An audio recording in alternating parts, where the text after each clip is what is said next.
Mohon tanggapannya Buya. Saat ini ramai orang memperbincangkan tentang komentar beberapa orang terhadap kedatangan Habib Rizik Syihab beberapa waktu yang lalu. Ada yang menyatakan ketidaksenangannya terhadap penyambutannya. Ada yang merendahkan kehabaibannya.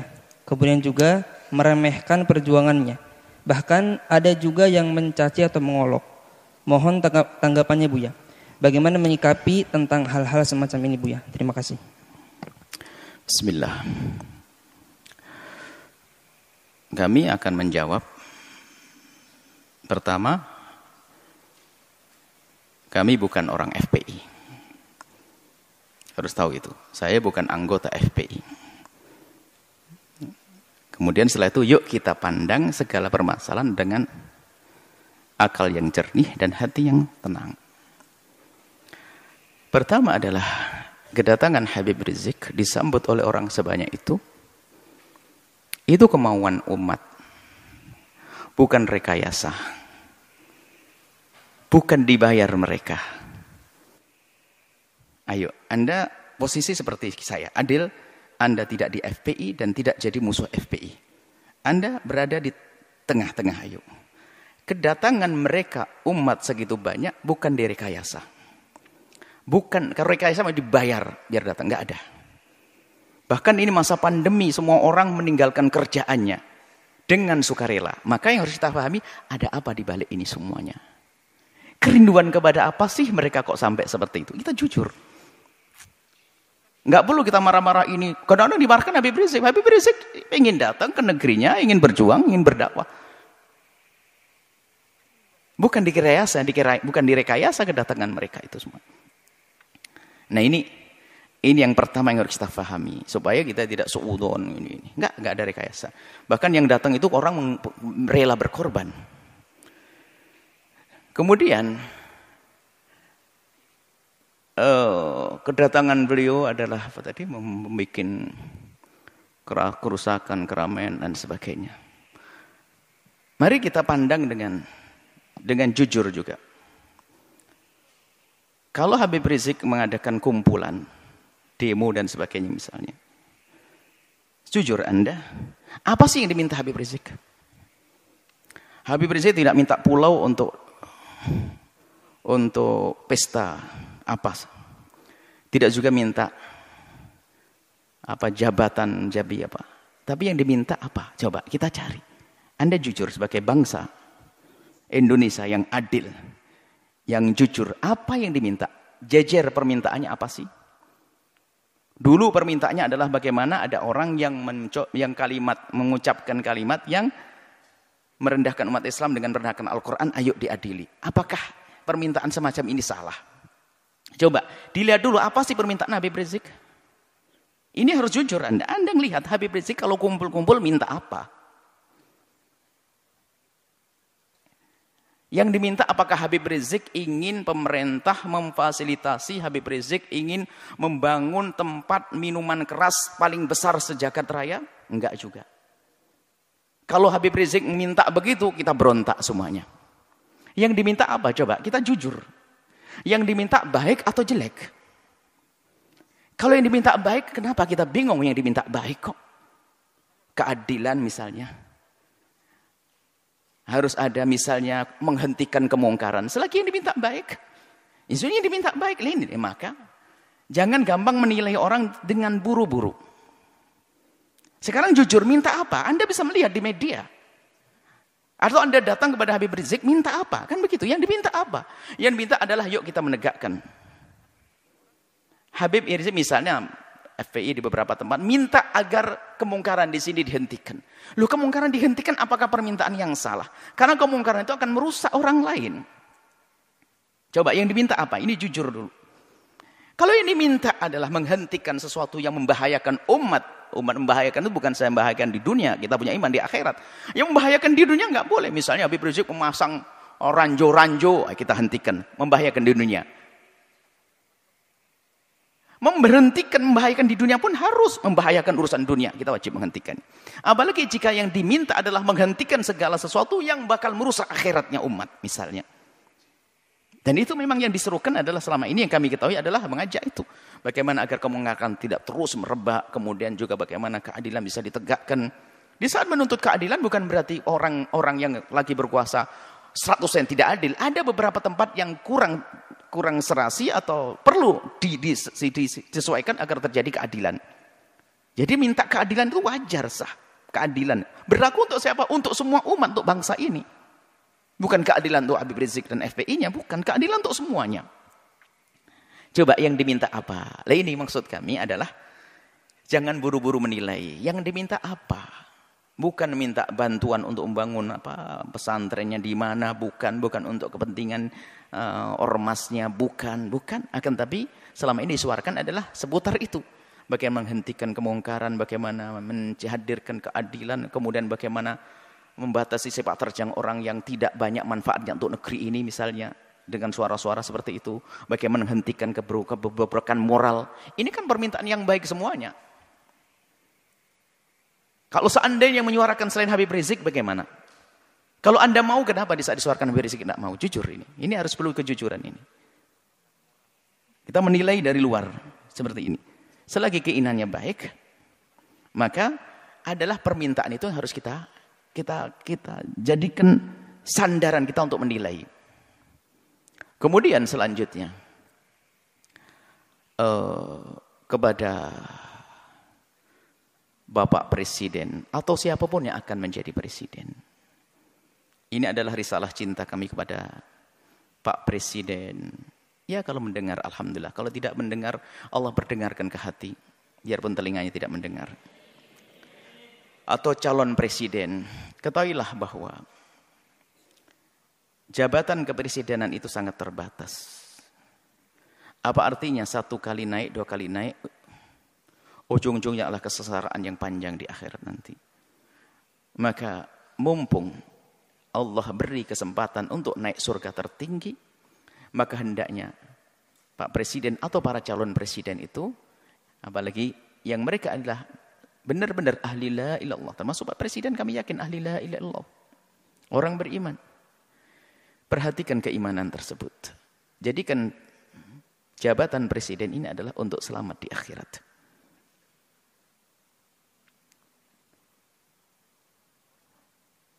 Maka selama ini panjatan doa semoga orang-orang seperti Habib Rizik dijaga dan bisa istiqomah. Dan doa kita kepada Pak Presiden semoga juga Allah memberikan bimbingan agar bisa menjadi baik semuanya. Tidak perlu kita memusuhi, akan tapi kita perlu bagaimana menghantarkan kebenaran.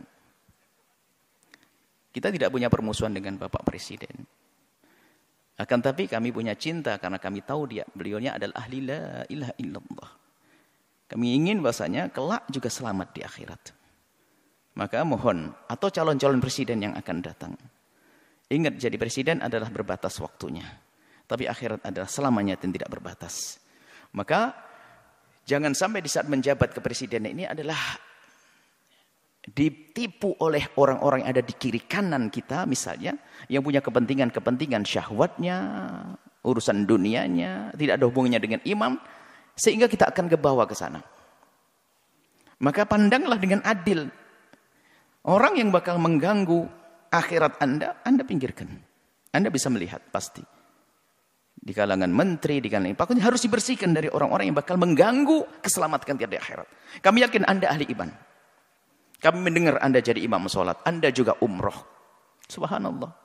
Tinggal perlu Anda mengikuti hati kecil Anda bahwasanya Anda ahli iman. Maka segala sesuatu yang bertentangan dengan keimanan Anda ini ayo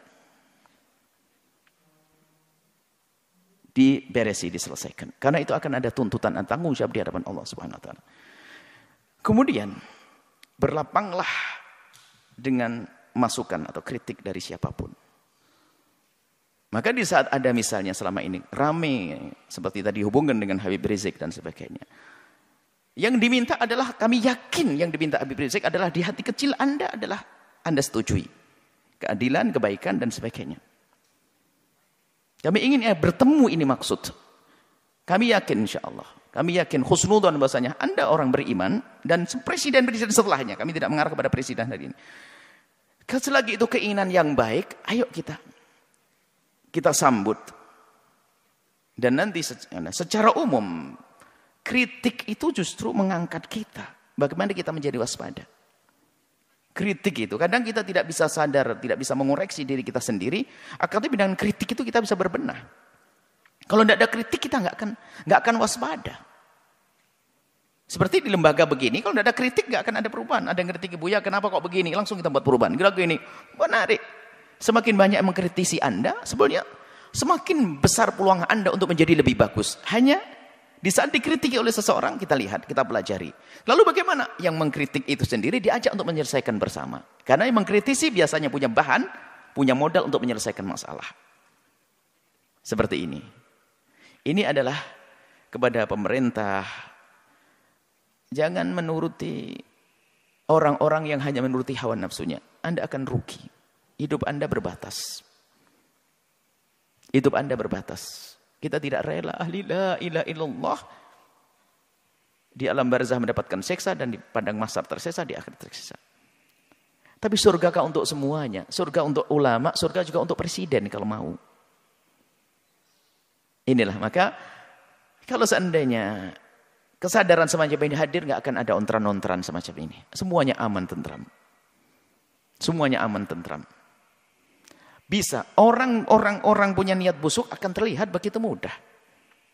Apalagi sekelas presiden, sekelas pemimpin. Itu sangat mudah. Orang ini niatnya hanya kepentingan urusan ini. Kebaca. Artinya tinggal. Kalau memang tujuannya nggak benar. Merusak negeri ini, merusak bangsa ini. Amanah di hadapan Allah.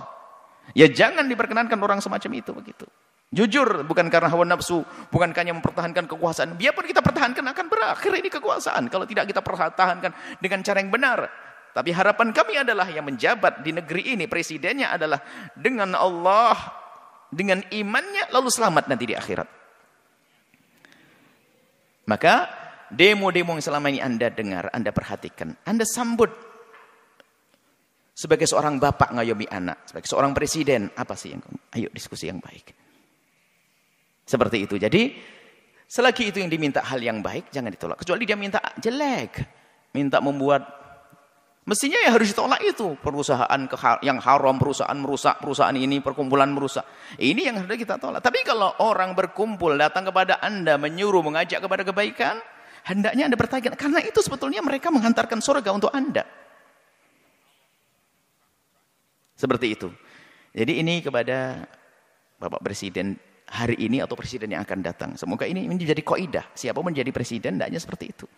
Alangkah indahnya di dunia jadi presiden, ternyata jabatan presiden ini hanya untuk melangkah ke surga.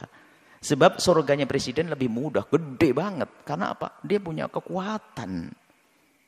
Kekuatan untuk masuk surga mah gampang. Seperti itu. Kemudian selanjutnya, kepada umat semuanya, hentikanlah dengan budaya mengadu domba. Habaib diadu domba dengan habaib. Habaib dengan ulama. Ormas dengan ormas. Hati-hati, ada Allah. Jika Anda menyebarkan sebuah berita tapi niatnya jelek, ada hitungannya di hadapan Allah. Allah akan porak-porandakan di dalam diri kita sendiri. Kita tidak bisa ngancam dengan senjata. Kami hanya mengingatkan ada Allah. Kita tidak mengancam dengan apapun. Allah. Jangan mengadu domba antara habaib dengan habaib. Ulama-ulama. Kalau mengambil berita, sekiranya kalau itu maslahat Anda sebarkan. Tidak memotong omongan orang untuk diadu. Masya Allah.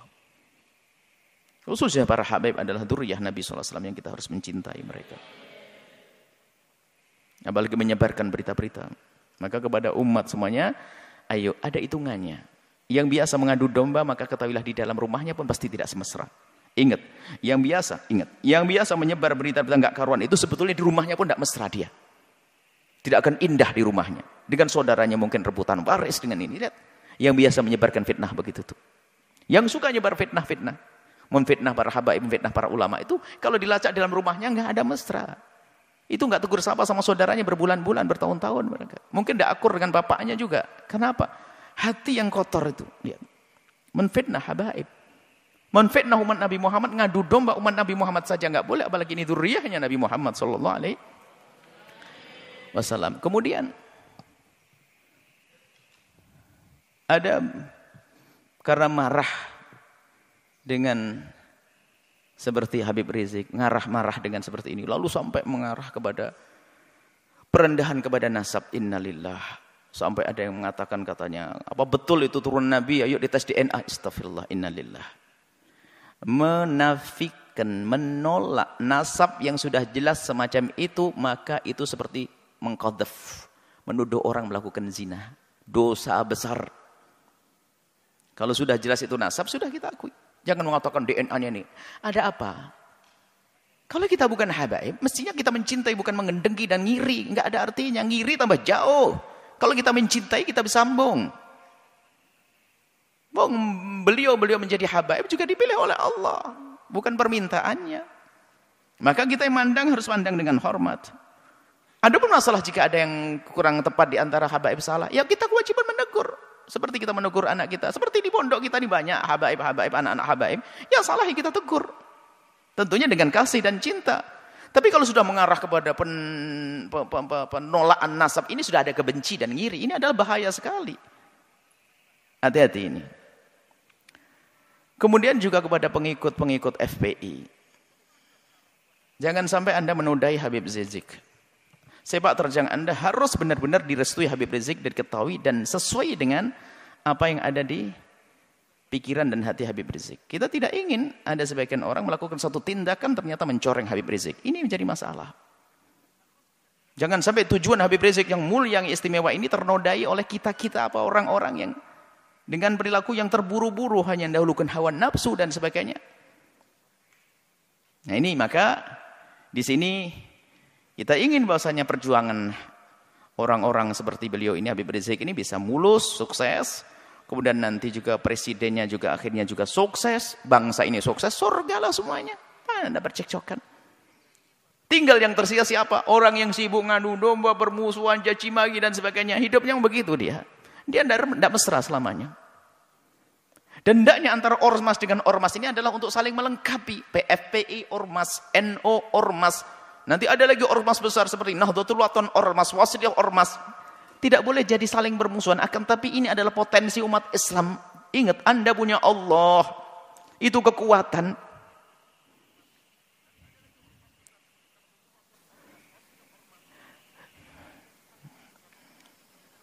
Semoga Allah menjadikan kita juru damai di negeri ini. Yang berjuang semoga diberi keikhlasan.